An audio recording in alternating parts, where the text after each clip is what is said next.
Good morning friends. Date है आज की 20 जून 2025, 20 जून 2025 और स्वागत है आपका आज के करंट अफेयर डिस्कशन में। चलिए डिस्कशन है वो स्टार्ट करते हैं। चलते हैं हमारे पहले आर्टिकल की ओर। हमारा पहला आर्टिकल है इंटरनेशनल बिग कैट अलायंस के बारे में। अंतर्राष्ट्रीय बड़ी बिल्ली का जो गठबंधन है ना, उससे रिलेटेड हमारा पहला आर्टिकल होने वाला है। ये जो आर्टिकल है हमारे प्रीलिम के पर्सपेक्टिव से ज़्यादा महत्वपूर्ण है। मेंस में डायरेक्टली इस पे क्वेश्चन पूछे जाने की संभावना कम है, प्रीलिम में क्वेश्चन पूछा जा सकता है इससे डायरेक्ट। तो बहुत इंपॉर्टेंट आर्टिकल है, ध्यान से देखना है ना। कुछ पॉइंट है उसको तो बहुत ध्यान से देखना। सबसे पहले बात करते हैं इंटरनेशनल बिग कैट अलायंस के बारे में। तो अभी ये चर्चा में क्यों है, क्यों ये न्यूज़ में आया है, तो इसके बारे में बात करते हैं। तो अगर अपन न्यूज़ की बात करें तो अभी समाचार हम इस वजह से हैं कि इसकी पहली जो महासभा है ना, यानी कि असेंबली, ये आयोजित की गई है। कहाँ पर आयोजित हुई है? न्यू दिल्ली में। यानी कि ऐसे जो भी अलायंसेस होते हैं उनकी बैठक होती है, या उनकी जो भी सभा होती है, महासभा होती है, उनकी जो बैठक होती है ना, तो अभी इसकी भी बैठक आयोजित हुई है। अब ये बैठक कहाँ पर आयोजित हुई है? न्यू दिल्ली में। पहला पॉइंट क्या है कि जो इंटरनेशनल बिग कैट अलायंस है, इसकी पहली बैठक आयोजित हुई है। कहाँ पर आयोजित हुई है? न्यू दिल्ली में आयोजित हुई है। ये किनको याद रखना है पॉइंट? ये पॉइंट जो पीसीएस की तैयारी कर रहा है उसको ये वाला पॉइंट याद रखना है। पीसीएस में ये भी क्वेश्चन पूछा जा सकता है, ठीक है। एसएससी वगैरह वालों में भी ये क्वेश्चन पूछा जा सकता है कि इंटरनेशनल बिग कैट अलायंस की जो पहली बैठक है वो कहाँ हुई है। यूपीएससी ऐसा नहीं पूछता है, बिग कैट की अलायंस की पहली बैठक कहाँ हुई, ऐसे डायरेक्ट क्वेश्चन यूपीएससी नहीं पूछता है, ठीक है। अब भारत का अध्यक्ष किसको चुना गया था? तो इसके अध्यक्ष थे भूपेंद्र यादव जी, जो कि हमारे पर्यावरण मिनिस्टर है, जो कि हमारे एनवायरमेंट मिनिस्टर है, वो इसके अध्यक्ष चुने गए थे। इंटरनेशनल बिग कैट अलायंस जिसकी पहली बैठक न्यू दिल्ली में आयोजित हुई है, जिसके अध्यक्ष कौन बने थे? हमारे पर्यावरण मंत्री, हमारे एनवायरमेंट मिनिस्टर। नाम क्या है? भूपेंद्र यादव जी, ठीक है। इन्हें अध्यक्ष चुना गया था। ये भी एसएससी वनडे एग्जाम है और पीसीएस वाले याद रख सकते हो, ठीक है। वहाँ पर ऐसे क्वेश्चन पूछते हैं, ठीक है। अब बात करते हैं भारत में आईबीसी की मेजबानी की गई है। मतलब यहाँ पे बात चल रही थी कि जो मेज़बानी वगैरह की जाती है ना भाई, कोई भी संस्थान है उसकी होस्ट वगैरह किया जाता है, तो ये कहाँ पर होना चाहिए, इसकी थोड़ी बहस चल रही थी। तो अभी हमने स्थायी रूप से इसकी मेज़बानी है वो भारत ही करेगा। इसका जो सचिवालय है वो भारत में ही रहेगा। ये एक परमानेंट कर दिया है कि भाई आप कभी वहाँ जाते हो, कभी यहाँ आते हो, आपका कोई फिक्स तो है नहीं सिस्टम, तो हम क्या फिक्स ही कर देते हैं कि आज के बाद अब है ना यहीं परमानेंटली भारत के द्वारा ही इसको होस्ट किया जाएगा, मेजबानी की जाएगी। हर बार जब इनकी बैठक होगी तो वो भारत में ही होगी। ये परमानेंट कर दिया गया है। तो अब ये अगर ऐसा क्वेश्चन कोई पूछता है कि क्या इसका जो स्थायी सचिवालय है वो भारत में है, जी हाँ, इसका स्थायी सचिवालय है वो भारत में है। अब इनमें कहीं भटकने की आपको आवश्यकता नहीं है, यहीं पे आपका सचिवालय मिल जाएगा। तो इसका स्थायी सचिवालय है वो भारत में है। तो यहाँ पे ये 3 पॉइंट है, तीनों क्लियर है। पहला है उसको न्यू दिल्ली में इसकी जो सम्मेलन है वो आयोजित किया गया था। इसको होस्ट या इसके अध्यक्ष कौन थे? तो अध्यक्ष थे पर्यावरण मंत्री, एनवायरमेंट मिनिस्टर इसके जो होस्ट थे भूपेंद्र यादव जी, ठीक है। और स्थायी जो इसका सचिवालय है वो भारत में बन जाएगा। यहाँ तक 3 पॉइंट थे, तीनों क्लियर है। तीनों क्लियर जो है पॉइंट है ना, वो पीसीएस वनडे एग्जाम में काम के हैं। यूपीएससी में स्थायी वाला पूछा जा सकता है, एक स्टेटमेंट बनाया जा सकता है यूपीएससी के द्वारा कि क्या इंटरनेशनल बिग कैट अलायंस का जो सचिवालय है वो भारत में रहेगा। जब यूपीएससी स्टेटमेंट बनाता है तो इस प्रकार के ट्रू एंड फॉल्स का स्टेटमेंट यूपीएससी बना सकता है, ठीक है जी। बाकी दोनों से स्टेटमेंट बनाने की संभावना कम ही है। हाँ, ये तो फिर भी एक बार मान सकते हैं कि ऐसा स्टेटमेंट बना सकता है भूले बिसरे, पर ऐसा स्टेटमेंट यूपीएससी कम बनाती है, ठीक है। फिर भी आपको एटलीस्ट थोड़ा बहुत आइडिया होना चाहिए, बिल्कुल इसको नज़रअंदाज हम नहीं कर सकते हैं। ओके जी, आगे बढ़ते हैं। आगे ये बात की जा रही है कि इसकी शुरुआत कब हुई थी। आईबीसीए है क्या है, इसकी शुरुआत कब हुई थी, इसके बारे में बात कर लेते हैं। जय माता दी, जय माता दी। इसकी शुरुआत कब गई थी इसके बारे में बात कर लेते हैं। तो इसकी जो शुरुआत हुई थी वो 2023 में हुई थी। क्या होता है इस टाइम जो प्रोजेक्ट टाइगर है, इसके बारे में हमने पढ़ा है, प्रोजेक्ट टाइगर के बारे में। इससे 50 वर्ष पूरे हो चुके थे। ये जो 50 वर्ष टाइगर को पूरे हुए थे ना, ये प्रोजेक्ट टाइगर को, इसी के अवसर पर मान लीजिए ये कोई सेरेमनी चल रही किसी चीज़ की, तो इसी सेरेमनी के अवसर पर कोई नया प्रोजेक्ट है वो भी स्टार्ट कर दिया।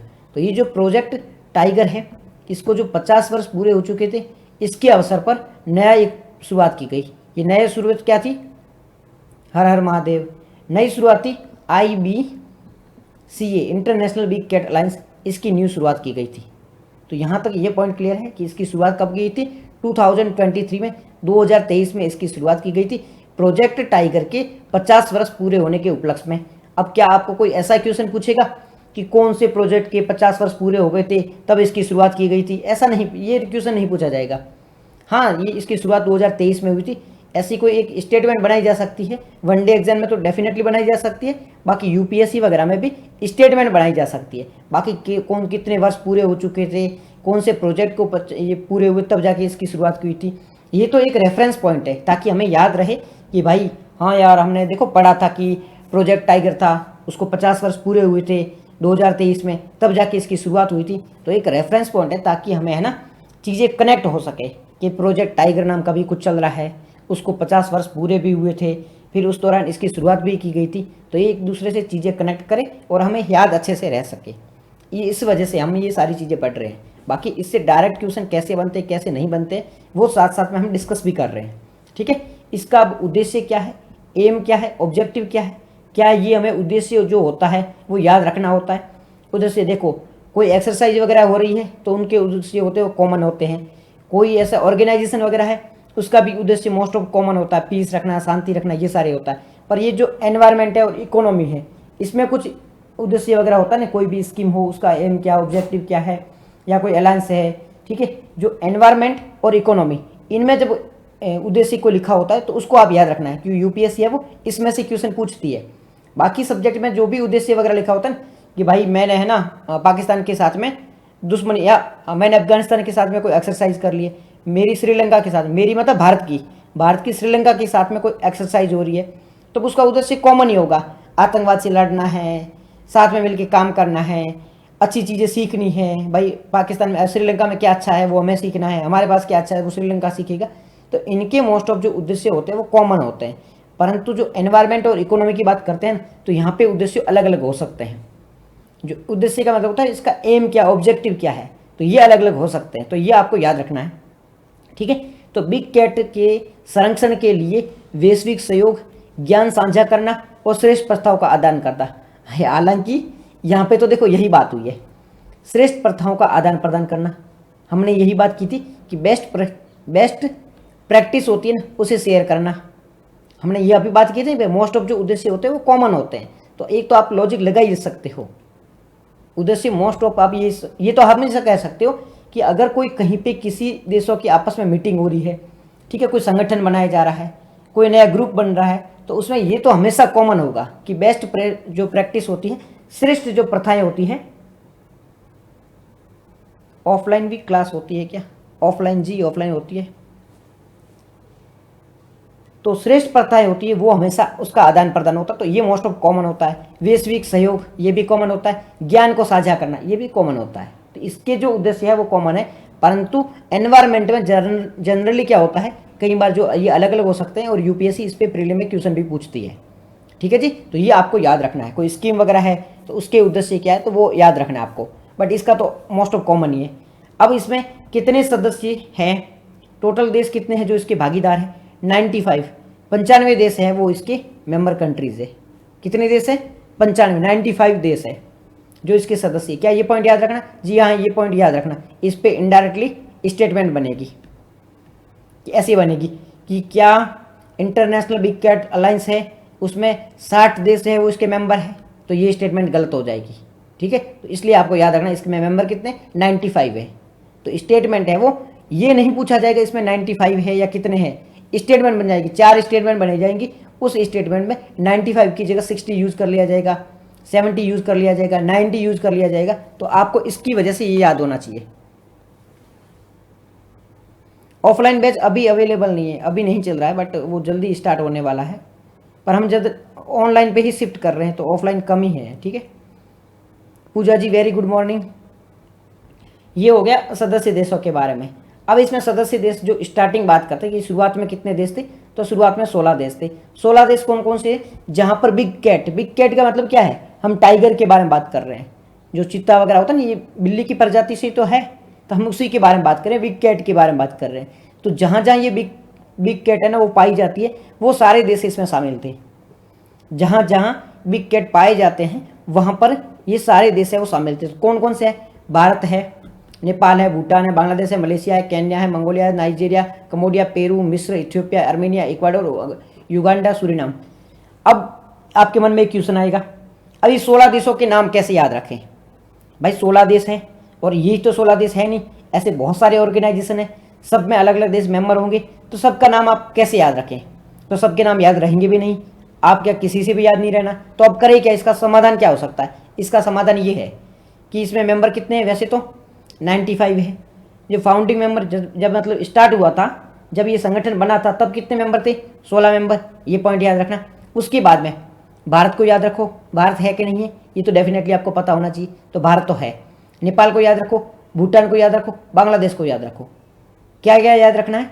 कि भारत एक में है और भारत के इसमें सहयोगी देश है। 2 पॉइंट याद हो गए, एक तो भारत इसमें है, एक भारत की मेंबर कंट्री है। अब इसमें कौन स्टार्टिंग फाउंडिंग मेंबर में कौन नहीं है? फाउंडिंग मेंबर में पाकिस्तान नहीं है। देखो यहाँ पे पाकिस्तान आपको नहीं दिख रहा है, यूएसए वगैरह नहीं है, रसिया वगैरह नहीं दिख रहा है, ठीक है, चाइना नहीं दिख रहा है। ये क्या कहना चाहता है? ऐसे क्वेश्चन पूछा जाएगा। बिग कैट अलायंस के फाउंडिंग मेंबर में क्या पाकिस्तान शामिल था? आप देखोगे यार साउथ एशिया के देश शामिल है। नहीं नहीं, पटना में नहीं है स्वीटी जी, पटना में नहीं है इसका ऑफलाइन बैच। तो फाउंडिंग मेंबर में साउथ एशिया के देश है, जैसे कि भारत, नेपाल, भूटान, बांग्लादेश है। तो आप कंफ्यूज हो जाओगे, जी यार ये बात है ना, तो हो सकता है पाकिस्तान शामिल हो, बट यहाँ पे देखो पाकिस्तान शामिल नहीं है, पाकिस्तान शामिल नहीं है। तो ऐसे याद रखना है आपको। कोई आके ये नहीं पूछेगा कि इसमें कितने देश है, कैसे हैं, वो नहीं पूछेगा, वो डायरेक्ट घुमा के पूछ देगा क्या ये शामिल है, वो जबकि नहीं होगा तो वो आपका स्टेटमेंट गलत हो जाएगा। इस टाइप से आपको याद रखना है, ताकि वो किसी भी प्रकार से घुमा फिरा के क्वेश्चन पूछे, आपको एटलीस्ट आइडिया हो जाना चाहिए। तो क्या कौन शामिल है, इससे ज़्यादा कौन शामिल नहीं है।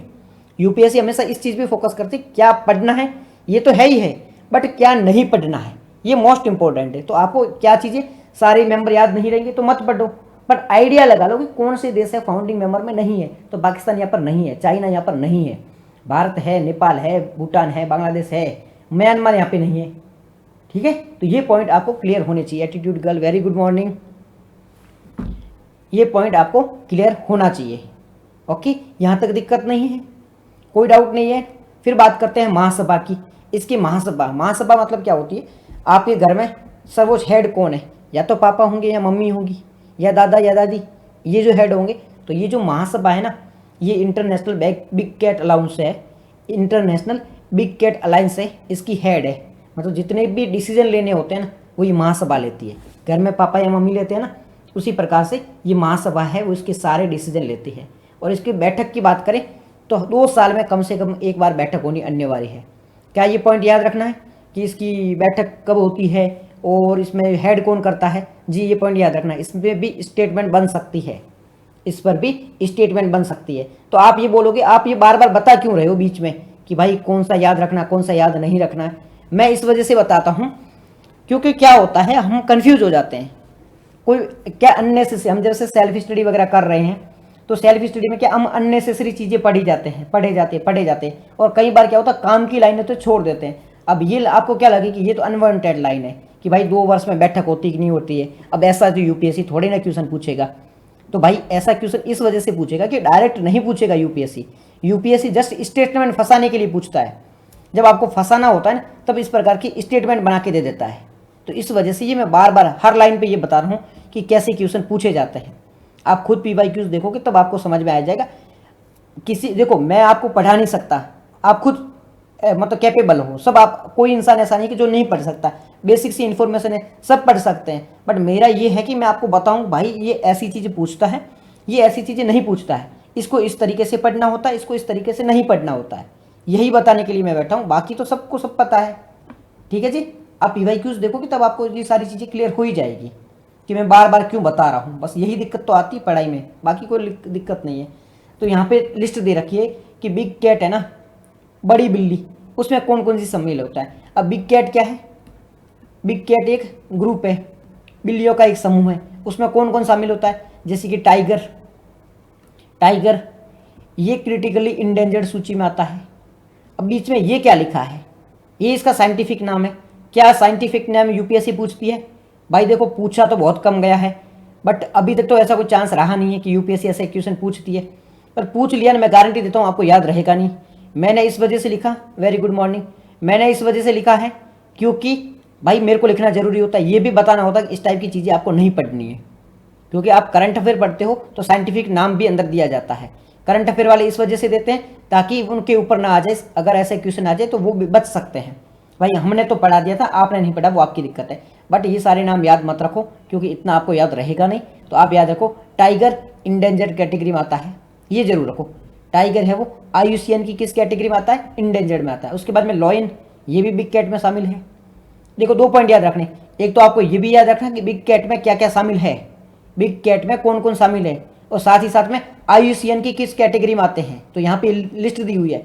टाइगर है वो इंडेंजर्ड कैटेगरी में आती है। मोस्ट इंपॉर्टेंट है, मोस्ट बहुत महत्वपूर्ण है, यूपीएससी डेफिनेटली क्वेश्चन पूछती है कि कौन सा है, किस कैटेगरी के अंतर्गत आता है। क्या ये बिग कैट का पार्ट है, ये भी क्वेश्चन पूछ सकती है यूपीएससी। क्या ये जो टाइगर है वो IUCN की किस कैटेगरी में है, यूपीएससी ये भी क्वेश्चन पूछ सकती है। तो टाइगर है वो इंडेंजर्ड है, ठीक है। लॉयन है वो कैसा है? वनरेबल है। उसके बाद में लियोपर्ड, ये कैसे है? ये भी सेम वनरेबल। उसके बाद में snow leopard same to same, चित्ता same to same. Jaguar, jaguar को देखो नियर थ्रेटेंड है, जैगवार है वो नियर थ्रेटेंड है। ये प्यूमा है वो भी लिस्ट कंसर्न है। मतलब आप है ना, इनको जरूर याद रखो, जो IUCN की इंडेंजर्ड कैटेगरी में हो, जो क्रिटिकल इंडेंजर्ड की कैटेगरी में, उसको तो आप रट ही लो, उसके सारे फीचर ही देख लो। ऐसा कोई भी आपको करंट अफेयर में एनिमल, बर्ड्स वगैरह कोई भी स्पीसीज मिलती है जो या तो क्रिटिकली इंडेंजर्ड है या एंडेंजर्ड है। क्रिटिकली इंडेंजर्ड मतलब संकटग्रस्त है, कभी भी खत्म हो सकती है उसकी कुछ ही संख्या बची है, 10-20 की संख्या बची है, वो होता है क्रिटिकल इंडेंजर्ड। दूसरा होता है एंडेंजर्ड में क्या होता है? संकटग्रस्त इन द सेंस कि उसकी 500, 50, 100, 200 ऐसी प्रजाति बची है, रिसेंट टाइम में कुछ अगर ध्यान नहीं दिया तो हो सकता है वो खत्म हो जाए। तो ये दो जो कैटेगरी है ना, ये महत्वपूर्ण कैटेगरीज है। इसमें अगर कोई भी स्पीसीज दिखती है तो उसको तो रट लो। रट लो मतलब स्पीसीज क्या है, कहाँ रहती है, उसके फीचर क्या है, ठीक है, सब कुछ उसके बारे में पता कर लो, क्योंकि यूपीएससी का फेवरेट टॉपिक है। यूपीएससी घुमा के क्वेश्चन मुंह पे मारती है, ऐसे पटक के, ले भाई ले तेरे मुंह पर। तो यूपीएससी इस प्रकार के, अब यूपीएससी टफ क्वेश्चन कहाँ से बनाती है? यही तो क्वेश्चन है, यहीं से तो टफ क्वेश्चन बनते हैं। जो चीज़ अपने से याद हो सकती है और जो चीज़ हमें पता है कि यहाँ से क्वेश्चन बन भी सकते हैं। वेरी गुड मॉर्निंग जी, राशिद जी, ठीक है। जो चीज़ हमें पता है कि भाई यहाँ से क्वेश्चन बन सकते हैं, तो वहाँ पे तो बहुत ज़्यादा ध्यान दो। ऐसे रैंडम है, टफ क्वेश्चन है, अब ये साइंटिफिक नेम है, ये याद नहीं रहेंगे तो इसको गोली मारो। बट जो चीज़ हमें याद हो सकती है और जो चीज़ महत्वपूर्ण है उसको तो ज़्यादा से ज़्यादा ध्यान दो, ठीक है जी। तो ये जो कैटेगरी पड़ी है इसको रट्टा मार लो, ठीक है। Tiger, lion, leopard, snow leopard, चीता, जैगवार और प्यूमा, इसको रट्टा मार लो। और IUCN की ये कैटेगरी पड़ी, इसको रट्टा मार लो, ठीक है। इसमें भारत की कितनी प्रजाति है? भारत की 5 प्रजातियाँ। कौन कौन सी? टाइगर है, लॉयन है, लियोपर्ड है, स्नो लियोपर्ड है और चीता है। प्यूमा भारत में नहीं पाया जाता है, ठीक है। और जैगवार है वो भारत में नहीं पाया जाता है, इसलिए इन दोनों को साइड लेंगे, जैगवार और प्यूमा। आप कहोगे जैगवार तो देखने को मिला था, बट वो भारत में पाया नहीं जाता। देखने को मिलना अलग होता है, पाया जाना अलग होता है। आप अमेरिका में देखने को मिले थे क्योंकि अमेरिका में आप घूमने गए थे, पर इसका मतलब ये नहीं कि आप अमेरिका में पाए जाते हो या अमेरिका के हो। आप अमेरिका में ओनली घूमने गए थे, बट अमेरिका के हो नहीं, अमेरिका के नागरिक नहीं हो। आप वहाँ पे जाके राष्ट्रपति नहीं बन सकते हो। ओके जी, समझ में आ गई मेरी बात? तो भारत में ये 5 प्रजाति है वो पाई जाती है।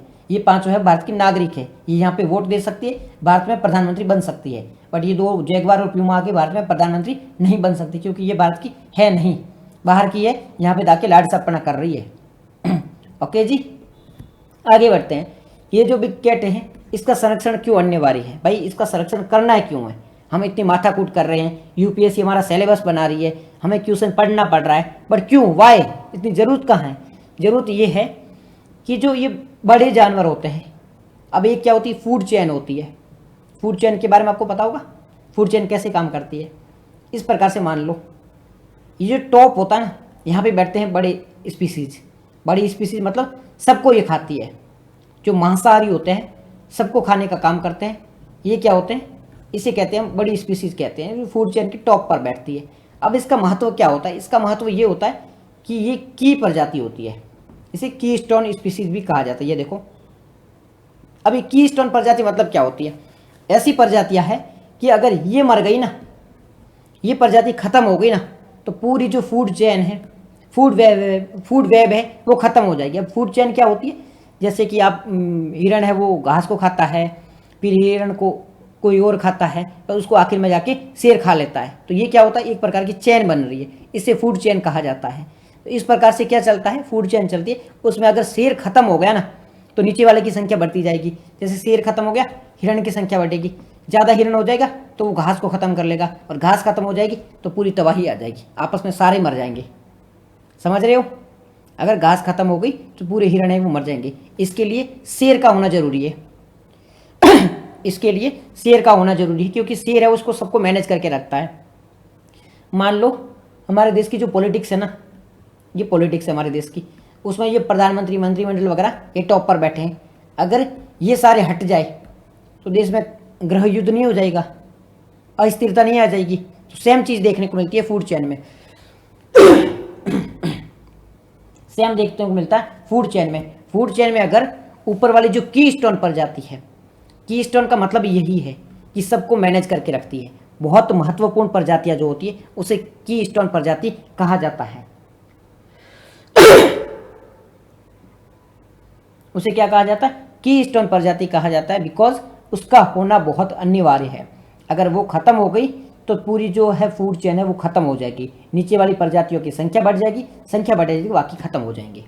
ठीक है जी। तो पहले ये अनिवार्य इस वजह से है क्योंकि ये कीस्टोन स्पीसीज है, कीस्टोन प्रजाति है, ये है पूरे जंगल को, पूरे सिस्टम को मैनेज करके रखती है। दूसरा पॉइंट क्या है? जलवायु परिवर्तन से मुकाबला।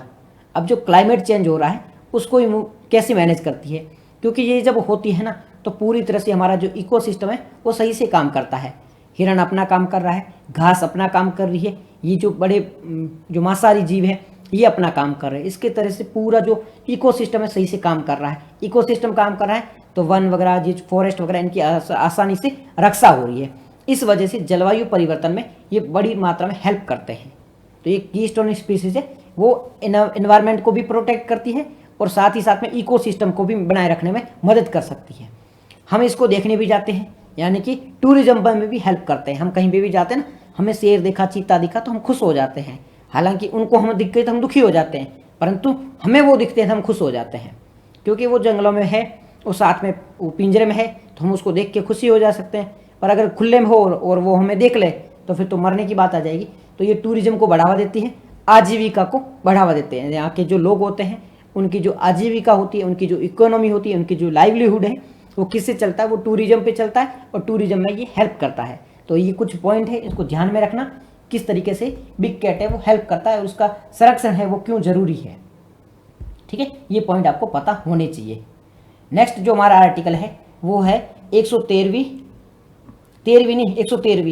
अंतर्राष्ट्रीय श्रम सम्मेलन। जब मैं इसको पढ़ रहा था मैंने 113वीं की जगह 13वीं पढ़ा था कि अंतर्राष्ट्रीय श्रम संगठन का 13वीं बैठक।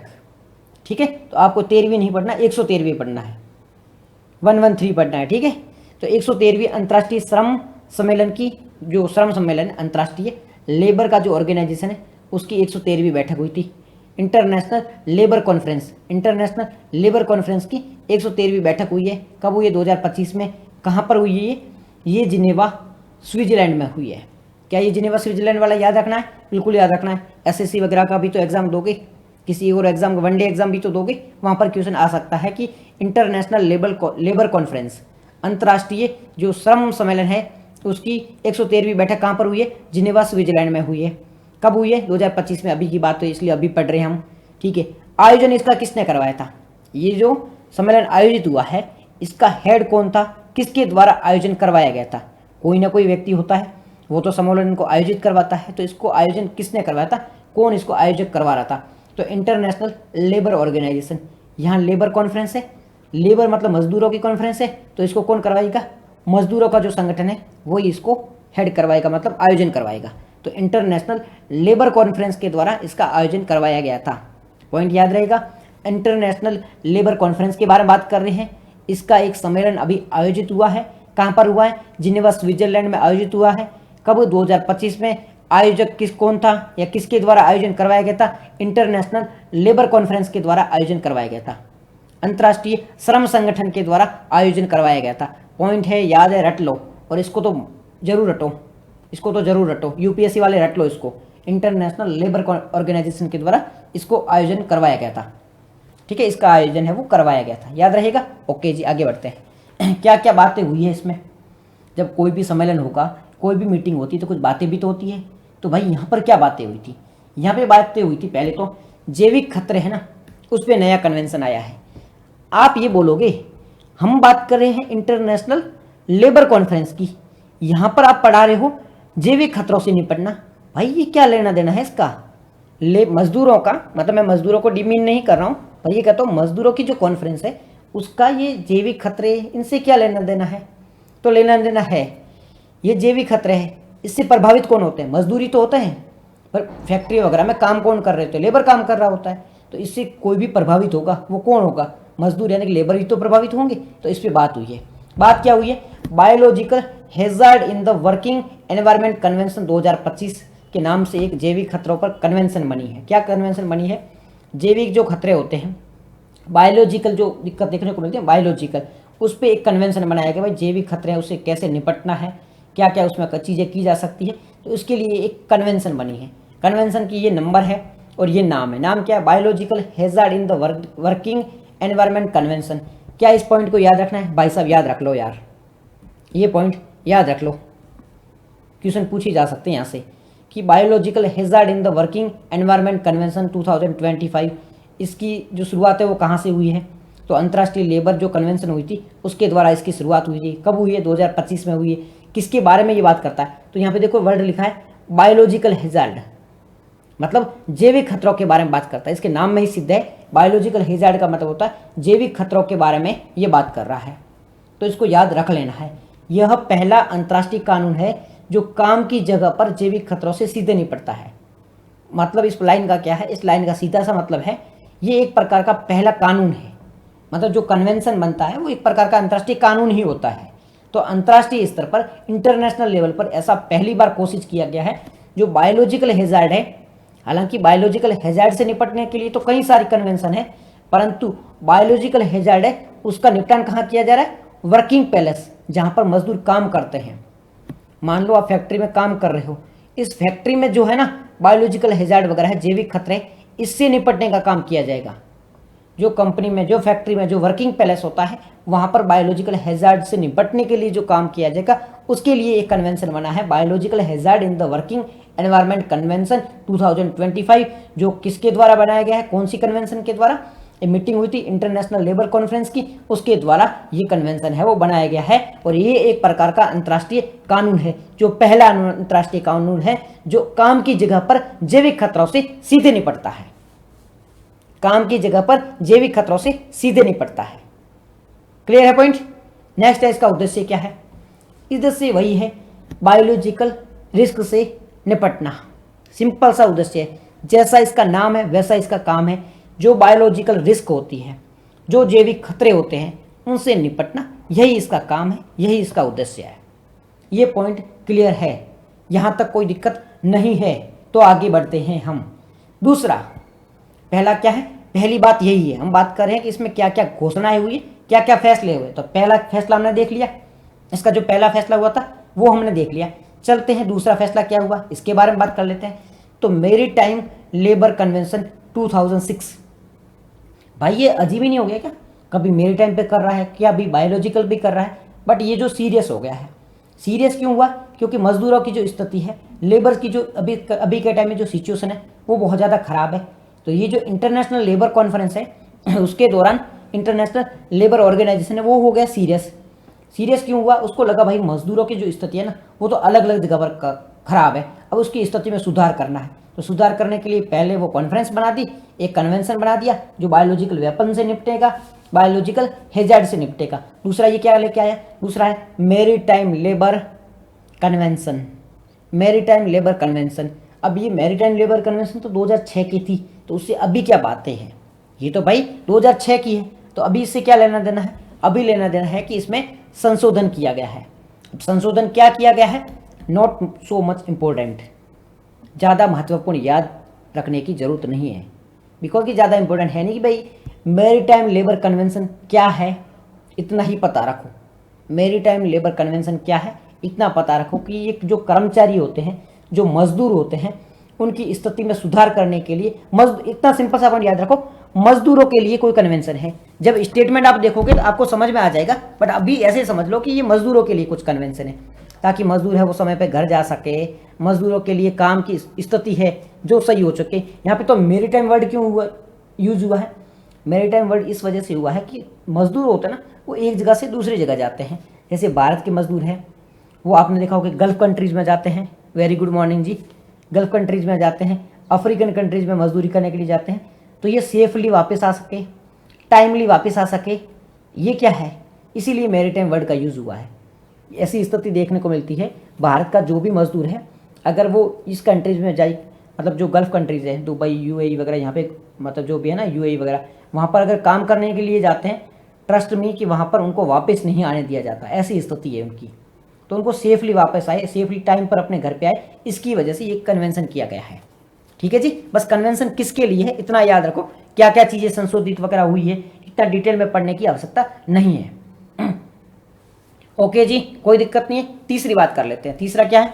प्लेटफॉर्म इकोनॉमी में कामगारों के अधिकार, मतलब जो कामगार होते हैं, जो कर्मचारी होते हैं, जो लेबर्स होते हैं वो तो अब जाके दिहाड़ी मजदूरी तो करते नहीं हैं, और भी तो काम होते हैं। और क्या क्या होते हैं? जोमेटो का नाम सुना है, स्विगी का नाम सुना आपने, अमेजोन का नाम सुना है? ये सारे क्या है? ये एक ऐप प्लेटफॉर्म है। ये क्या होता है? ये मार्केट प्लेस है। इसमें क्या होता है? इसमें जो डिलीवरी करने जाते हैं, मतलब जो एक बाइक वाले वगैरह नहीं होते, जो चीज़ें आपको प्रोवाइड करवाते हैं, आपके घर तक भेजते हैं, तो क्या तो आपकी चीज़ों को डिलीवर कर रहे हैं।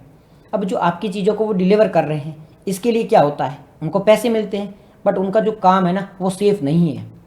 ना तो उनको इंश्योरेंस मिलता है, मतलब वो मजदूर की तरह ट्रीट नहीं किया जाता है, उनको गीग वर्कर कहा जाता है। Gig worker. अब ये गीग वर्कर क्या होता है? गीग वर्कर का मतलब होता है कि भाई ऐसे जो काम करने वाले लोग हैं जो डायरेक्टली किसी कंपनी से नहीं जुड़े हुए हैं। गीग वर्कर होते हैं जैसे कैब ड्राइवर है, डिलीवरी बॉय है, ये गीग वर्कर है, डायरेक्ट किसी कंपनी से जुड़े हुए नहीं है, इन पे काम का कोई प्रेशर नहीं है। अगर ये जाके डिलीवरी करके आएंगे तो इनको पैसे मिल जाएंगे, अगर नहीं करेंगे तो पैसे नहीं मिलेंगे। ये गीग वर्कर होते हैं, ये अनऑफिशियली काम करते हैं, इनके लिए कोई ऑफिशियली डॉक्यूमेंट नहीं होता है, ना इनको सारी जो चीज़ें मिलती हैं।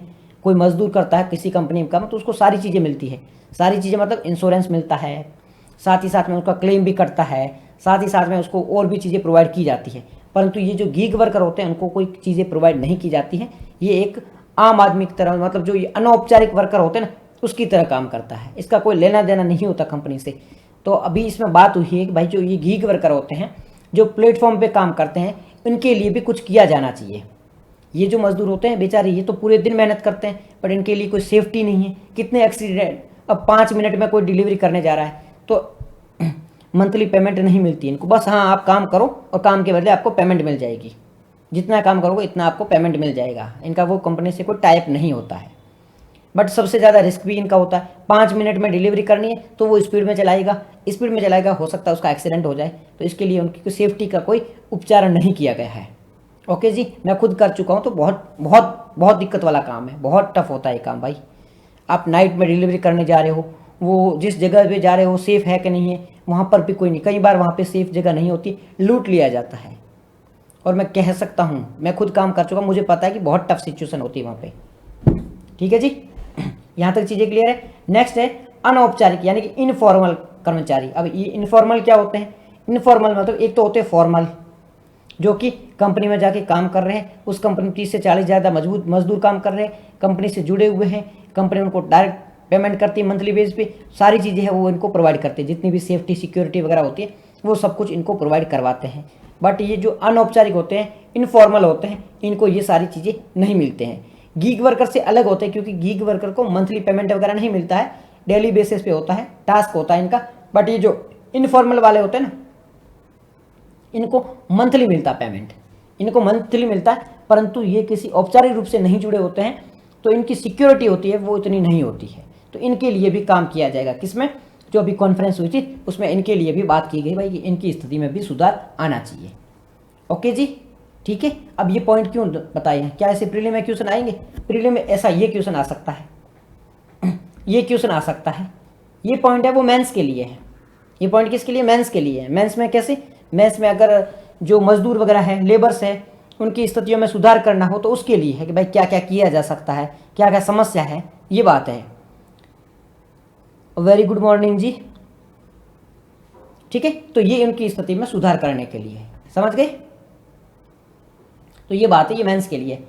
अब है नेक्स्ट यहाँ पे बात कीजिए, global coalition for social justice, जो सामाजिक न्याय है उसके लिए भी एक कोलिशन बना हुआ है, अंतर्राष्ट्रीय स्तर पर एक संगठन बना हुआ है। देखो इस पॉइंट को ध्यान से सुनना, क्योंकि आप अभी पढ़ लोगे, थोड़ी देर बाद में इस चीज़ों को भूल जाओगे। तो एक बार ध्यान से सुनने की कोशिश करना, वर्ड जो बोल रहा हूँ उस पर ध्यान देना कि मेरे कहने का मतलब क्या है। अगर नहीं आए तो पूछो, मैं एक सिंपल तरीके से भी समझा दूंगा, बट आपको चीज़ें याद रहनी चाहिए, समझ में आनी चाहिए। तो global coalition for social justice, जो सामाजिक न्याय होता है उसके लिए अंतर्राष्ट्रीय स्तर पर एक संगठन बना हुआ है। सामाजिक जो न्याय होता है उसके लिए अंतर्राष्ट्रीय स्तर पर एक संगठन बना हुआ है। अब ये सामाजिक न्याय होता क्या है? सामाजिक न्याय में का मतलब होता है समाज के सभी वर्गों को पर्याप्त मात्रा में न्याय मिले। न्याय का मतलब जस्टिस वाला वो वाला न्याय नहीं कि कोर्ट में जाए उनको न्याय मिले, उनके पास में आर्थिक व्यवस्था हो, मतलब सबको रोजगार मिले, अच्छा रोजगार मिले, जैसा मतलब आप इक्वल, जैसे कि आप है ना ग्रेजुएट हो, आपने आईआईटी की हुई है तो उसके अकॉर्डिंग आपको रोजगार मिले। ऐसा नहीं कि आपने आईआईटी आईआईएम किया हुआ है और आपको रोजगार मिल जाए कि भाई हाँ आप ठेले पे जाके काम करो। अब ये ठेले वाला काम गलत नहीं है, बट वो आपके अकॉर्डिंग तो नहीं है ना। तो वैसा जैसा आप एलिजिबल हो उसके अकॉर्डिंग आपको रोजगार मिले, तो ये सारा होता है सामाजिक न्याय में। तो इसके लिए अंतर्राष्ट्रीय स्तर पर एक संगठन है, global coalition for social justice. इसका भी अभी दूसरी बार सहयोग संगठन हुआ था, मतलब आपस में मिले और बातचीत की है। अब इसकी शुरुआत कब हुई थी? इसकी शुरुआत 2023 में हुई थी। ये जो ग्लोबल कोलिशन है इसकी शुरुआत 2023 में हुई थी। किसके द्वारा की गई थी? ILO, इंटरनेशनल वर्क कौन देता है? वर्क कौन देता है मतलब मैं समझा नहीं, एक बार बताना जरूर है ना। ILO द्वारा ये शुरुआत की गई थी। ILO का मतलब होता है इंटरनेशनल लेबर ऑर्गेनाइजेशन। ILO का मतलब होता है इंटरनेशनल लेबर ऑर्गेनाइजेशन है, इसके द्वारा इसकी शुरुआत की गई थी। किसकी? कोलिशन फॉर सोशल जस्टिस, इसकी शुरुआत हो गई थी। ओके, ये पॉइंट क्लियर है। इसका उद्देश्य क्या है? सामाजिक न्याय, सोशल जस्टिस को बढ़ावा देना। पॉइंट में क्लियर है, सोशल जस्टिस को बढ़ावा देना, साथ ही साथ में वैश्विक, राष्ट्रीय और क्षेत्रीय स्तर पर नीतियों में तालमेल बिठाना। अब इसका मतलब क्या है? इसका मतलब है कि जो भी मजदूरों के लिए नीतियाँ बनाएगी, जो पॉलिसीज बनाएगी, जो नियम बनाए गए हैं वो अंतर्राष्ट्रीय स्तर पर है, तो वो राष्ट्रीय स्तर पर भी ऐसे होने चाहिए। जैसे कि अंतर्राष्ट्रीय कोई रूल है तो भारत भी उसका द्वारा ऐसा रूल बना दे, और जो राज्य है वो भी ऐसा रूल बनाए। तो ये इसका कहना है कि वैश्विक, राष्ट्रीय और क्षेत्रीय स्तर पर जो भी नीतियाँ बनाई जाती है उसका बीच में आपस में तालमेल होना चाहिए। ऐसा नहीं कि आप बोलो भाई मजदूरों की है ना सेफ्टी का ध्यान रखो, और देश कोई बोल दे कि नहीं नहीं मजदूरों की सेफ्टी का ध्यान मत रखो, आप तो अपने काम से काम रखो। ऐसा नहीं होना चाहिए, उनके बीच में एक तालमेल होना चाहिए। ग्रेजुएशन एंड IIT कर रखी है उन्होंने, उनको काम कौन देता है? अब काम नहीं, काम देने की बात नहीं चल रही, काम यही चल रहा है। इनका कहना यही है कि भाई ये जो बन रहे हैं ना संगठन, इनका कहना है कि जो उसके अकॉर्डिंग, जिसने IIT कर रखी है, जिसने ग्रेजुएशन कर रही है, तो उसके अकॉर्डिंग काम मिलना चाहिए। अब भाई भारत में आप देखोगे तो IIT वाले लोग हैं वो भी मतलब 200-500 रुपये मजदूरी कर रहे हैं दिन की, तो वैसा तो नहीं होना चाहिए ना, उनको उसके अकॉर्डिंग काम मिलना चाहिए। तो ये कहना है इस संगठन का कि भाई जैसी वो एलिजिबल है उसके अकॉर्डिंग उसको काम दो। ऐसा नहीं कि आप कोई भी काम दे रहे हो, जरूर काम ऐसा नहीं है। रोजगार है, रोजगार उसके अकॉर्डिंग भी तो होना चाहिए ना, वो डिजर्व भी तो करना चाहिए वो रोजगार, वैसा इसका कहना है। बाकी देखो देना नहीं देना तो वो तो देश पे डिपेंड करता है, क्या देश में इतनी नौकरियां है, क्या देश में ऐसा एनवायरनमेंट है जो सबको नौकरी दे सकता है। वो तो देश की कंडीशन पर, देश की पॉपुलेशन पर, देश की ग्रोथ पर, देश के इन्वेस्टमेंट पर, देश के इंफ्रास्ट्रक्चर पर डिपेंड करता है कि देश वो सारी चीज़ें मतलब अफोर्ड कर सकता है कि नहीं कर सकता है। बाकी इनका तो कहना है भाई आप ऐसी सिचुएशन रखो, ठीक है जी। तो ये बात करें global coalition for social justice, इसकी दूसरी बैठक हुई थी, अभी इसकी शुरुआत है वो ILO के द्वारा की गई है। 2023 में इसकी शुरुआत की गई थी। काम क्या है? काम इसका है सोशल जस्टिस को बढ़ावा देना, और नीति है वो एक साथ होनी चाहिए, एक जैसी होनी चाहिए, काम में तालमेल होना चाहिए, ठीक है जी। यही बात यहाँ पर की गई है, और छोटी छोटी बातें हैं बट उसको ध्यान नहीं देना है आपको, इतनी चीज़ें इसके बारे में वो आपको पता होनी चाहिए। ठीक है जी। नेक्स्ट एक और आर्टिकल आ जाता है, मोस्ट वेलकम। ठीक है, नेक्स्ट आर्टिकल है सिप्री ईयर बुक 2025। अब सिप्री क्या है और इसकी ये रिपोर्ट वगैरह क्या आई है। सिप्री का मतलब है Stockholm international peace research institute, SIPRI. SIPRI की फुल फॉर्म याद रखनी है, बिल्कुल याद रखनी है। तो क्या सबकी फुल फॉर्म याद रखनी होती है? नहीं, जो महत्वपूर्ण है उसकी फुल फॉर्म है वो याद रखो। महत्वपूर्ण का कैसे पता चलेगा? उसकी आपको पता चली जाएगा जब आपको पढ़ोगे ना, तो उसमें क्या चीज़ें लिखी है, किसके बारे में बात कर रहा है, उसको देखोगे तब आपको समझ में आ जाएगा भाई ये महत्वपूर्ण है कि नहीं है। तो जो इम्पोर्टेंट होता है, महत्वपूर्ण होता है, उसको याद रखो, नहीं है उसको गोली मारो। सिप्री है वो महत्वपूर्ण है, Stockholm international peace research institute. पहले इसके बारे में पता कर लेते हैं, फिर इसके नाम से ही हम इसके उत्तर निकालेंगे। कैसे? पहले देखो, अभी 2025 में इसकी ये बुक आई है, इसकी वजह से चर्चा है। बात क्या की गई है? न्यूक्लियर रेस के बारे में बात की गई है। इसको थोड़ी देर साइड में रखते हैं, अभी इसके नाम से समझते हैं। यहाँ पे पीस रिसर्च के बारे में हो रही है, इंटरनेशनल के बारे में हो रही है, मतलब अंतर्राष्ट्रीय स्तर पर शांति को बढ़ावा देती है। ये जो सिप्री है वो इंटरनेशनल लेवल पर शांति को बढ़ावा देती है कि भाई आप जो भी रिसर्च कर रहे हो, जो भी आप खोज कर रहे हो, वो शांति वाले तरीके से होने चाहिए। आप न्यूक्लियर की खोज मत करो, परमाणु बम है वो मत बनाओ, ऐसी खोज मत करो जिससे पूरी दुनिया तबाह हो सकती है। आप ऐसी खोजों से दूर रहो। आप खोज कैसी करो? जो पीस रिसर्च पर होनी चाहिए। साइंस के फील्ड में ऐसी खोज करो जो पूरी मानवता के लिए अच्छी हो, पूरी मानवता की मदद करे, तो ऐसा काम करो। न्यूक्लियर वगैरह उससे दूर रहो, इसे ख़त्म करो, ये बात की जाती है Stockholm international peace research institute के द्वारा। ठीक है जी, ये बात समझ में आ गई। ये किसके लिए है? तो इसका काम यही है कि जो परमाणुओं की होड़ लगी हुई है उसको ख़त्म करना, उसको कम करना। हम बात करते हैं कोल्ड वॉर की। कोल्ड वॉर है वो 1950s के दशक से स्टार्ट होता है और 1990s का जो एरा है, दशक है, वहाँ पे ये चलता है। इस दौरान क्या होता है? दो ग्रुप बन जाते हैं।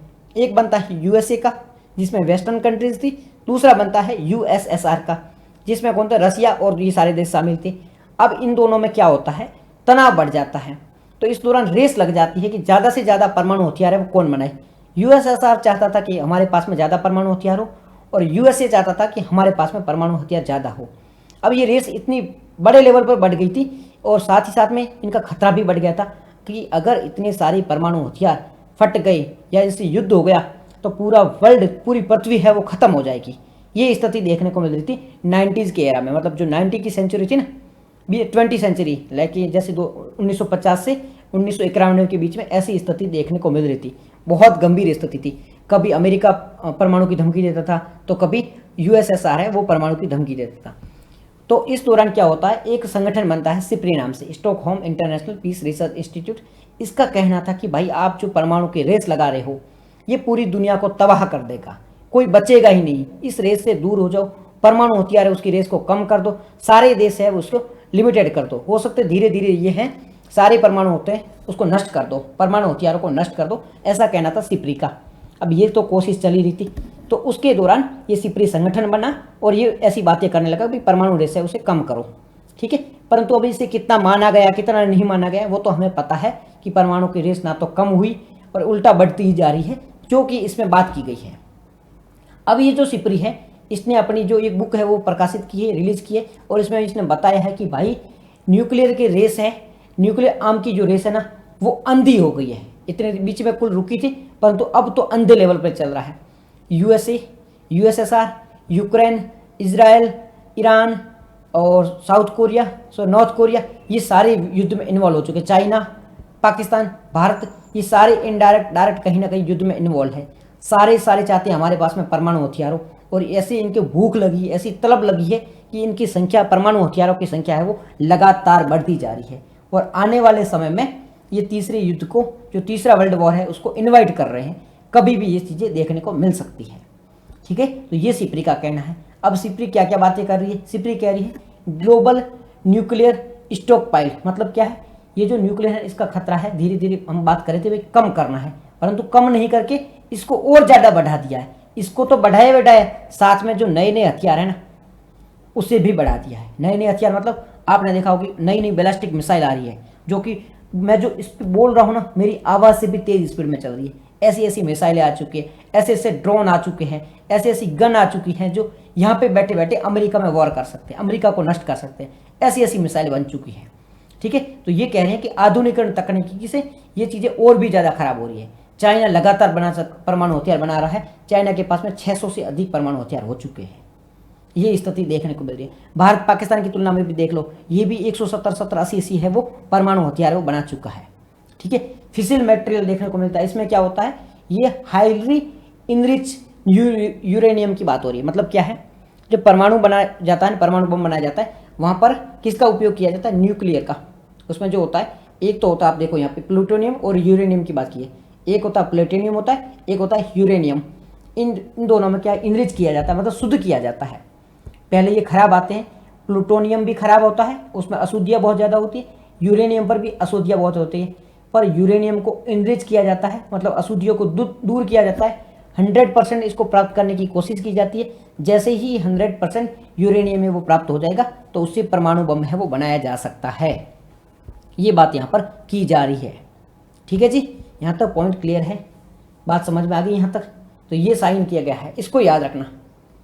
ये जो ट्रीटीज है ना, मेंस में लिख लोगे ना, ट्रस्ट मी, मेंस में जब इससे रिलेटेड कोई क्वेश्चन बनता है, और आने वाले टाइम में मैं गारंटी देता हूँ, या तो इस बार की जो मेंस होने वाला है इसमें ये क्वेश्चन आ जाएगा, या नेक्स्ट बार में हो सकता है, क्योंकि इतनी ज़्यादा ये रेस लग चुकी है परमाणु हथियारों की।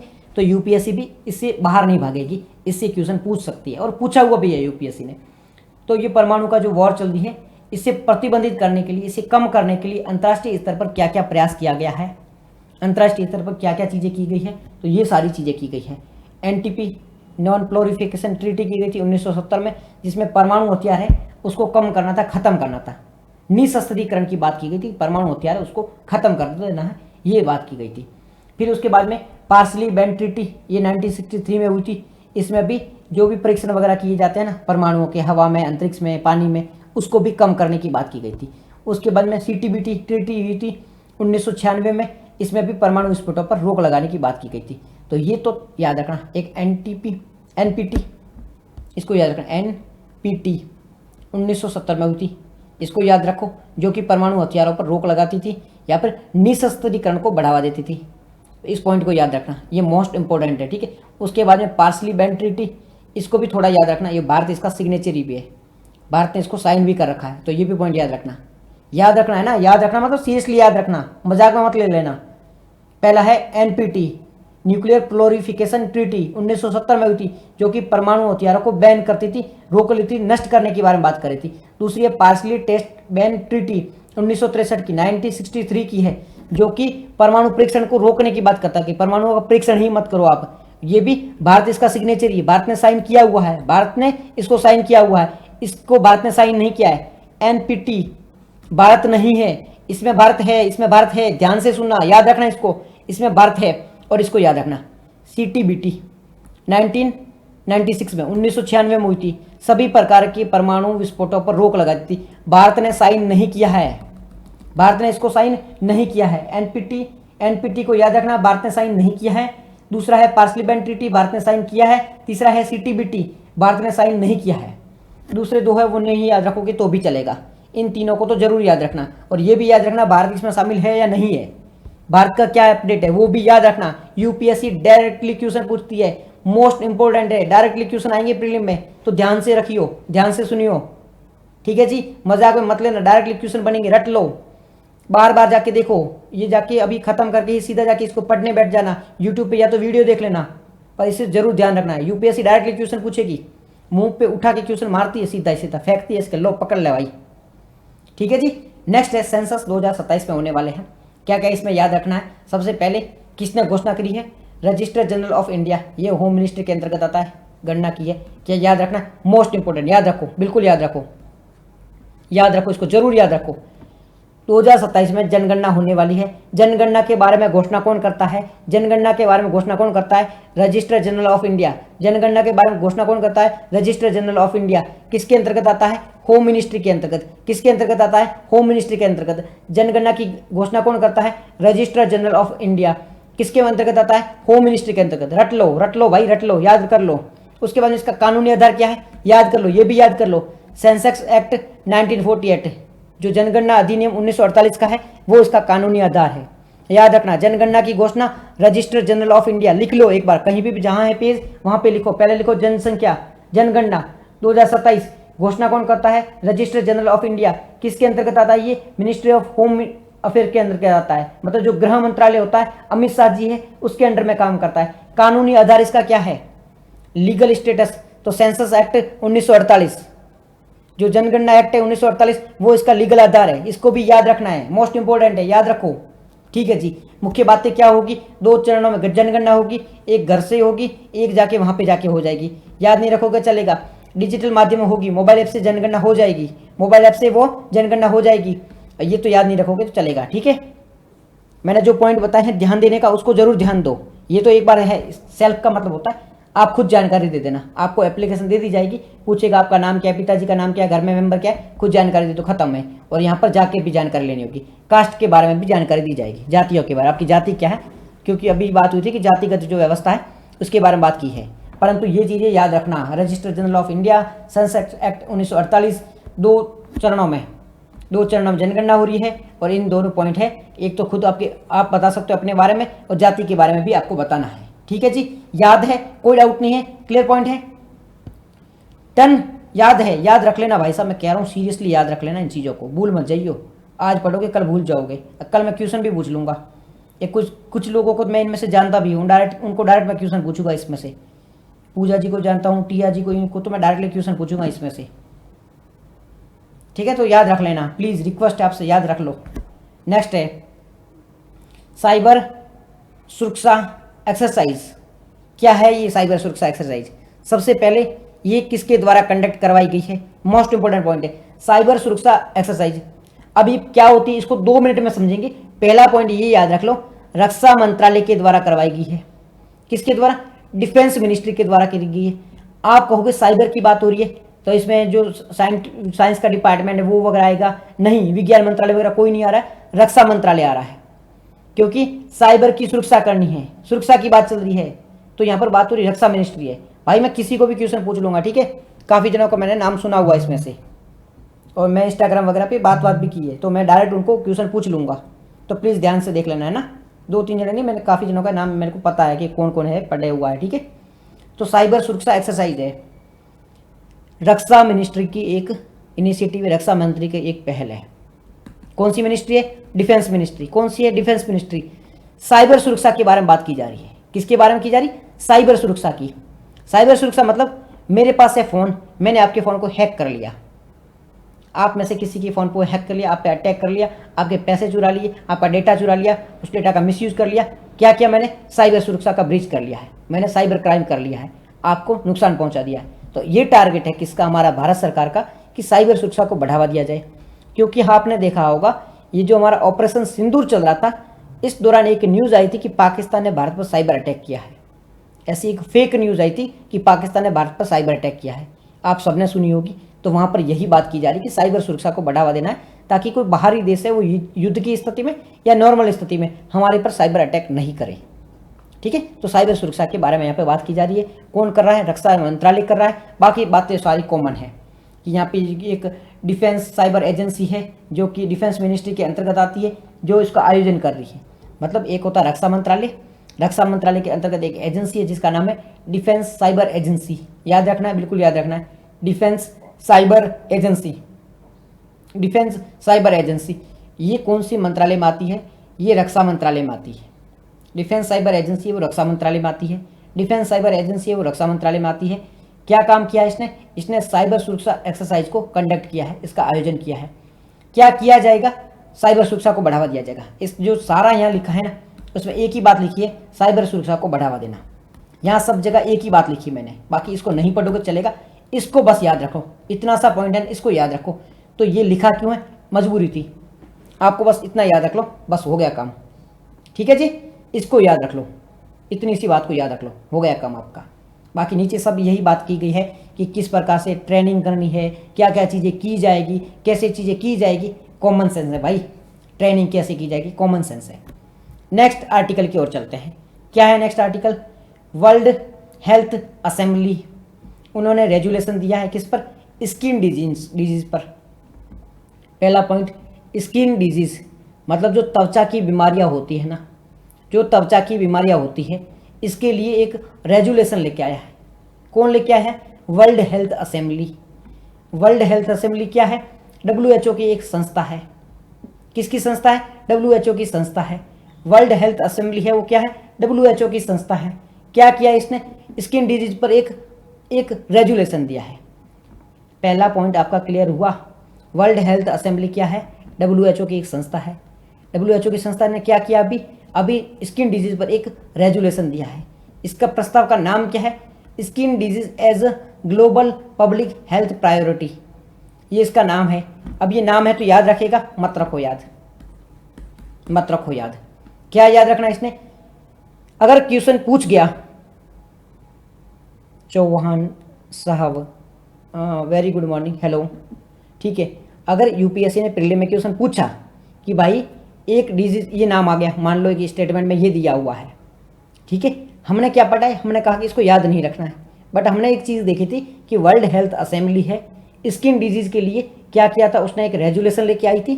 तो अगर हमें ये पूछ लिया प्रीलिम में, भाई दिमाग खराब हो गया यूपीएससी वालों का, जो यूपीएससी में पेपर सेट कर रहा था उसको पेपर और ज़्यादा टफ बनाना था, तो टफ बनाने के लिए उसने ये स्टेटमेंट में पूछ लिया।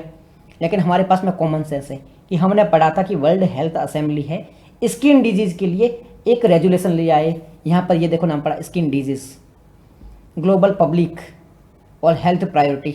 हेल्थ से हेल्थ असेंबली हो गई, स्किन डिजीज से हम समझ गए, हमारा आंसर मिल गया।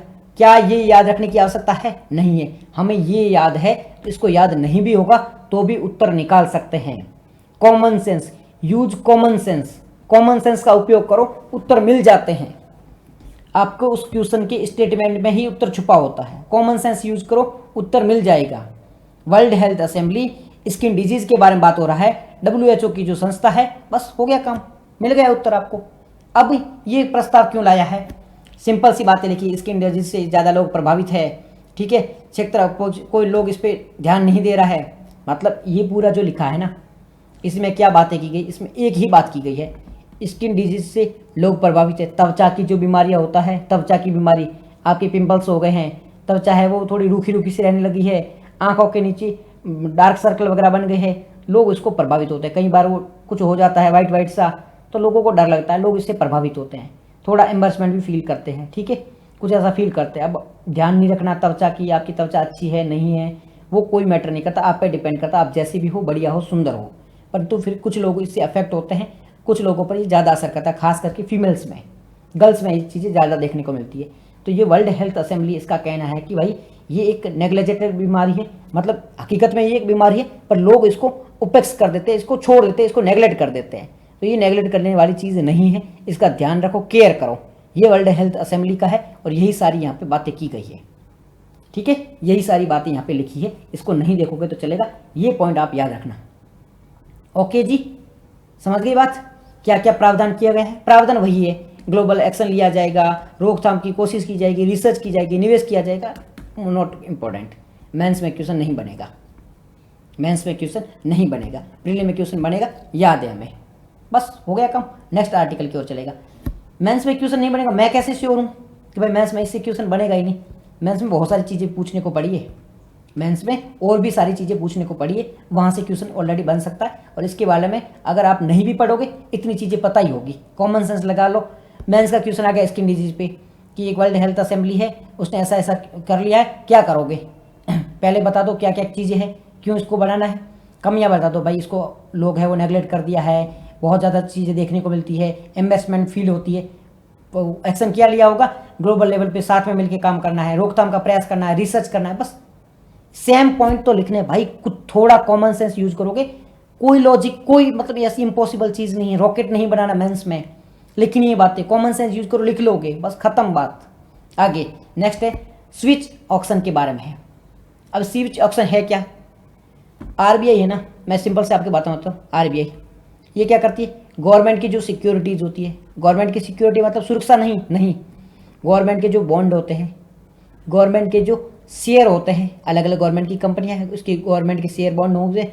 अब आरबीआई क्या करती है? ये अपने पास ले लेती है। गवर्नमेंट आरबीआई को ये बॉन्ड क्यों देते हैं? क्योंकि बदले में आरबीआई गवर्नमेंट को पैसे देते हैं। सिंपल भाषा में और समझाता हूँ, और सिंपल करता हूँ। ठीक है।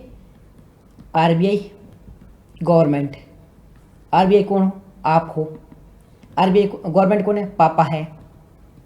अब पापा को क्या पैसे चाहिए होते हैं, तो पापा ने, हालांकि पापा आपसे कैसे भी पैसे ले सकते हैं, पर पापा ने क्या बोला, बेटा तू एक काम कर, ये है ना पेपर तेरे पास रख ले, बदले में किसी और को देके मेरे को पैसे ला के दे दे। ये पेपर तू रख ले और बदले में यह पेपर किसी और को लेके मेरे को पैसे ला के दे दे, मेरे को पैसों की आवश्यकता है। पापा आपको चांटे मार के भी पैसे ले सकता है, ले सकते हैं, क्योंकि पापा की ताकत है, पापा चांटे मार के भी ले सकते हैं। बट पापा को क्या चाहिए, नहीं मेरे को चांटे मार के नहीं लेना, तरीके से लेना मेरे को पैसे। तो पापा ने बोला मेरे पास जो प्रॉपर्टी पड़ी थी उसकी तू पेपर रख, बदले में तू मेरे को पैसे दे दे। तो बेटे ने बोला ठीक है, वैसे मैं आपको दे दूंगा, बट अगर आपको चाहिए तो आप ऐसे लीगल तरीके से भी कर सकते हो, क्योंकि ये पेपर मैं आगे रख के आगे से पेपर पैसे लेके आऊँगा। तो ये पापा ने बोला बेटा तू पैसे रख ले। पापा मतलब गवर्नमेंट ने बोला आरबीआई को तू मेरी ये पेपर रख ले, जो भी मेरी गवर्नमेंट सिक्योरिटीज होती है, जो शेयर बॉन्ड वगैरह होता है ना, वो तू रख, बदले में मेरे को पैसे दे। तो गवर्नमेंट के पास पैसे आ गए, आरबीआई के पास में क्या है, ये पेपर आ गए, मतलब गवर्नमेंट के जो शेयर बॉन्ड है ये आ गए हैं। अब आरबीआई क्या करती है, ये शेयर बॉन्ड किसको दे दिए, या तो बैंक को दे दिए या किसी इन्वेस्टर वगैरह को दे दिए, बदले में आरबीआई को क्या मिले, पैसे। तो अब आप कहोगे आरबीआई को पैसे क्यों चाहिए, आरबीआई तो खुद पैसे बनाती है, आरबीआई को पैसे की जरूरत क्यों है। आरबीआई को किसको देने थे, गवर्नमेंट को देने थे। एक चीज़ तो ये है। दूसरी बात है, आरबीआई को यहाँ पे महंगाई कम करनी थी। महंगाई कम कैसे होगी, अगर इसके पास पैसे पड़े थे, ये बैंक है, इसी पैसे आरबीआई ले गई, बदले में क्या गवर्नमेंट सिक्योरिटी दे दी, तो लोगों के पास पैसे नहीं आएंगे, क्योंकि लोग पैसे कहाँ से लेते थे, बैंक से लेते थे। जब बैंक के पास ही पैसे नहीं होंगे तो लोगों के पास नहीं होंगे, लोगों के पास पैसे नहीं होंगे तो लोग खरीदारी नहीं करेंगे, लोग खरीदारी नहीं करेंगे तो महंगाई कम हो जाएगी। अब बैंक है वो गवर्नमेंट सिक्योरिटी क्यों खरीद रही है, इसको भी तो गवर्नमेंट से पैसे मिलेंगे, क्योंकि धीरे धीरे इसकी प्राइस बढ़ती जाएगी, प्राइस बढ़ेगी तो बैंक को भी फायदा होगा। तो ये पूरा गेम चलता है। तो यहाँ पर बात की जा रही है कि आरबीआई है वो गवर्नमेंट सिक्योरिटी को बैंकों को देता है, बदले में बैंक है वो गवर्नमेंट को, आरबीआई को पैसे देती है। परंतु क्या होता है, अभी आरबीआई ने कहा है कि भाई आप क्या करो, आप है ना ये शॉर्ट टर्म के लिए, मतलब शॉर्ट टर्म मतलब होता कुछ समय के लिए, आपने जी कुछ समय के लिए जो पैसे मतलब गवर्नमेंट सिक्योरिटी ली है, इसको आप लंबे समय में कन्वर्ट कर सकते हो। फॉर एग्जांपल के लिए मैं आपको एक और एग्जांपल देके समझाता हूँ। मान लो आरबीआई ये है बैंक, आरबीआई ने गवर्नमेंट को, बैंक को क्या दी थी, गवर्नमेंट सिक्योरिटी दी थी, बदले में पैसे दिए थे। तो अभी आरबीआई कह रही है कि आपने जो गवर्नमेंट सिक्योरिटी पहले ली थी, ये तो या तो 99 डे के लिए थी, 15 दिन के लिए थी, 60 दिन के लिए थी, आप चाहो ना इसको एक साल में भी कन्वर्ट कर सकते हो, आप इसको लॉन्ग टर्म में भी कन्वर्ट कर सकते हो। अब बैंकों को इससे क्या फ़ायदा होगा, बैंक्स को फ़ायदा है कि बैंक को लंबे टाइम के लिए गवर्नमेंट सिक्योरिटी इनके पास मिलेगी, तो हो सकता है इनको और भी ज़्यादा प्रॉफिट हो जाए, बैंक को ये फ़ायदा है। आरबीआई ऐसा क्यों कर रही है, आरबीआई ऐसा इस वजह से कर रही है कि गवर्नमेंट को पैसों की आवश्यकता है, वो लंबे समय तो पूरी होती रहे, साथ ही साथ में एक स्थिरता बनी रही, क्योंकि गवर्नमेंट को, आरबीआई को अभी ये सिक्योरिटी वापस खरीदनी नहीं है, क्योंकि खरीदेगी तो आरबीआई को वापस पैसे देने पड़ेंगे, तो ये सारी चीज़ें नहीं, आरबीआई को अभी खरीदनी नहीं है, तो आरबीआई ने बोला आप लंबे समय तक रख लो। ठीक है जी, तो इस आर्टिकल में यही बात की जा रही है। अब ये सब कैसे होता है मैं आपको वो भी समझा देता हूँ कि प्रैक्टिकली काम कैसे करता है। आरबीआई का एक सॉफ्टवेयर है ई कुबेर सॉफ्टवेयर, आरबीआई का एक सॉफ्टवेयर है ई कुबेर सॉफ्टवेयर का, क्या इस सॉफ्टवेयर का नाम याद रखना है, बिल्कुल याद रखना है, ई कुबेर सॉफ्टवेयर। कुबेर का मतलब होता है धन, धन किसके पास में, आरबीआई के पास में। तो ऐसे आपको याद आ जाएगा कि ई कुबेर जो सॉफ्टवेयर है वो आरबीआई का है, तो आरबीआई के पास में एक ई कुबेर सॉफ्टवेयर है। इस ई कुबेर सॉफ्टवेयर का मतलब ये एक एप्लीकेशन, मान लो ये एक एप्लीकेशन है, ठीक है, इसके माध्यम से आप क्या कर सकते हो, लोन ले सकते हो, लोन दे सकते हो, गवर्नमेंट की जो सिक्योरिटीज होती है उसको बेच सकते हो, खरीद कर सकते हो, ये सारा किया जाता है ई कुबेर सॉफ्टवेयर के माध्यम से। तो अभी जो बैंक है उनको अगर ये जो शॉर्ट टर्म वाली सिक्योरिटीज है इसको अगर लॉन्ग टर्म में कन्वर्ट करना है तो इस सॉफ्टवेयर का आप उपयोग कर सकते हो, जिसका नाम है ई कुबेर सॉफ्टवेयर। तो यहां पर आरबीआई ने कहा क्या है, आरबीआई ने क्या किया है, स्विच ऑप्शन किया है, मतलब आप स्विच कर सकते हो। आपके पास में ये पेन है, चाहो तो इस पेन को स्विच करके कुछ और ले सकते हो, ये बात कही है आरबीआई ने। तो क्या किया जाएगा, इसमें कम अवधि वाले जो बॉन्ड होते हैं उसको लंबी अवधि वाले बॉन्ड से ट्रांसफर किया जा सकता है, बदला जा सकता है, ये बात की गई है इसके अंतर्गत। इसकी शुरुआत कब की गई थी, इसकी शुरुआत 2019 में की गई थी आरबीआई के द्वारा। उद्देश्य क्या है, पब्लिक डेब्ट मतलब सरकार का जो कर्जा है ना उसको थोड़ा बढ़ाना। कर्जा मतलब सरकार ने कर्जा ले रखा है, अब ये कर्जा पहले 1 साल के लिए मान लो, अब इसको बढ़ा के 2-3 साल के लिए करना, ताकि सरकार को जल्दी कर्जा है वो न चुकाना पड़े। ठीक है, इसके लिए इसको बढ़ावा देना, ये इसके लिए काम करता है। ये बाजार में जो मार्केट प्लेस होता है उसके आधार पर चलता है। आरबीआई का एक सॉफ्टवेयर है, ई कुबेर पोर्टल कहो सॉफ्टवेयर को, उसके आधार पर ये काम करता है। ठीक है, नेक्स्ट स्कीम है पीएम वाणी स्कीम। क्या है पीएम वाणी स्कीम?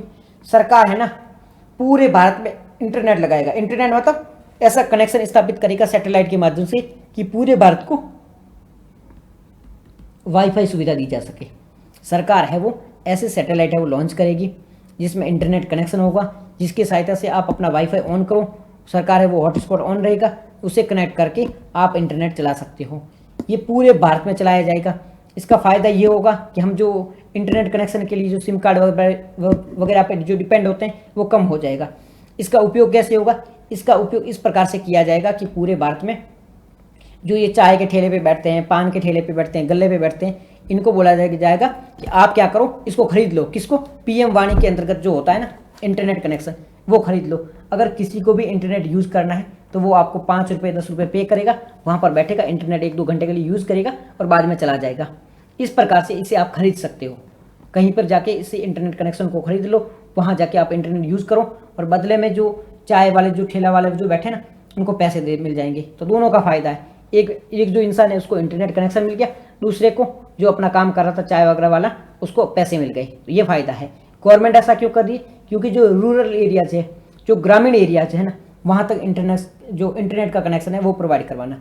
नॉर्थ ईस्ट वगैरह है वहाँ पर इंटरनेट का कनेक्शन अभी भी नहीं है, तो वहाँ पर इंटरनेट के कनेक्शन को प्रोवाइड करवाने के लिए, पहुँचाने के लिए पीएम वाणी स्कीम लेके आए हैं, जिसकी फुल फॉर्म है प्रधानमंत्री जो वाहन, इसका मतलब वाईफाई, इसका मतलब है वाईफाई, और एन का मतलब होता है नेटवर्क, आई का मतलब होता है इंटरफेस।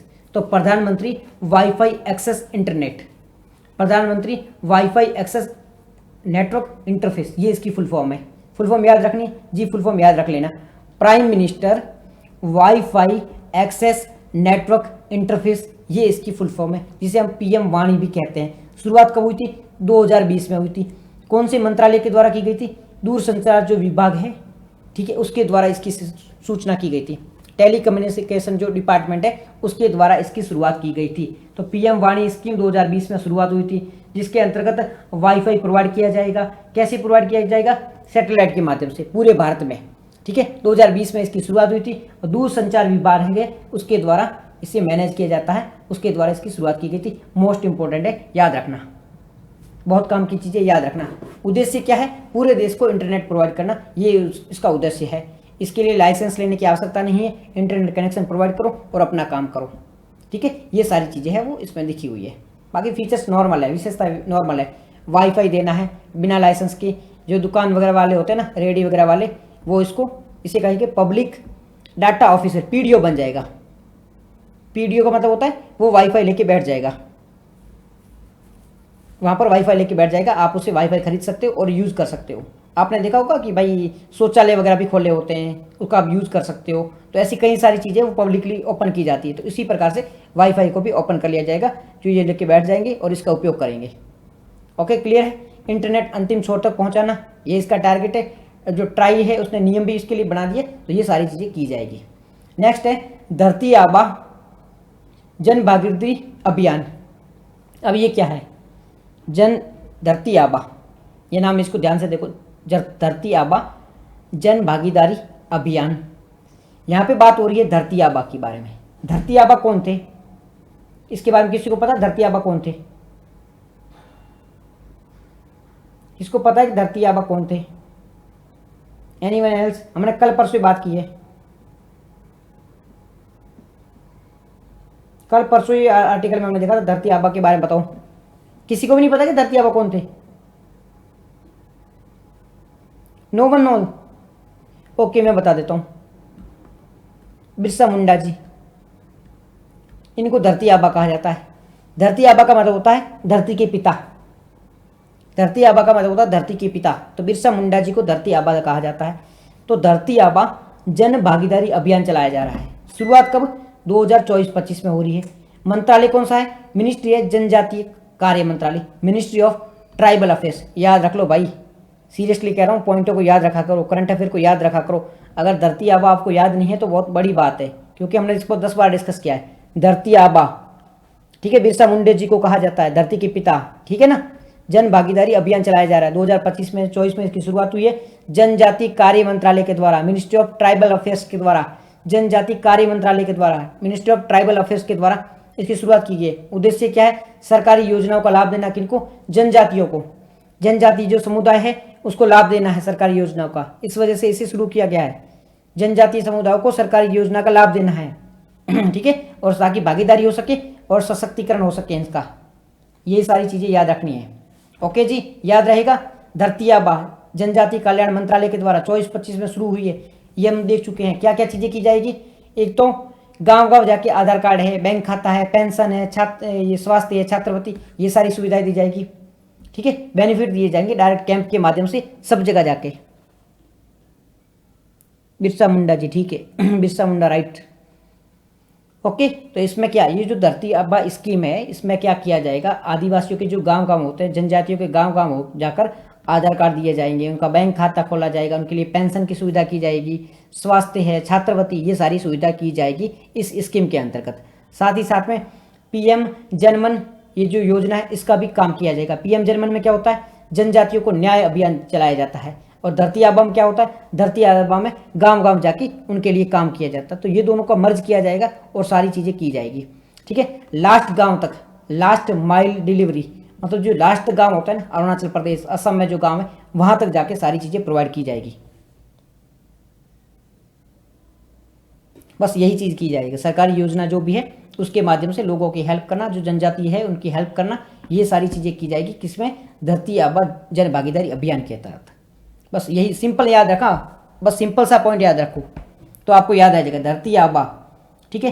धरती आबा नाम सुनते आपको आदिवासी समझ में आ जाना चाहिए कि भाई जनजातियों के बारे में बात हो रही है। जन भागीदारी मतलब जनता की भागीदारी करनी है, उसके माध्यम से कुछ किया जा रहा है। तो ये जनजाति जो होती है उनके लिए कुछ किया जा रहा है। मिनिस्ट्री कौन सी है? ट्राइबल मिनिस्ट्री, ठीक है। ट्राइबली मिनिस्टर है, मतलब जनजातीय मंत्रालय है या फिर ट्राइबल मिनिस्ट्री है, वो इसके लिए काम कर रही है। बस इतना पॉइंट याद रखना, बाकी इसके लिए सारी चीजें की जा रही है, वो ऑलरेडी हम थोड़ा बहुत पता कर लेंगे।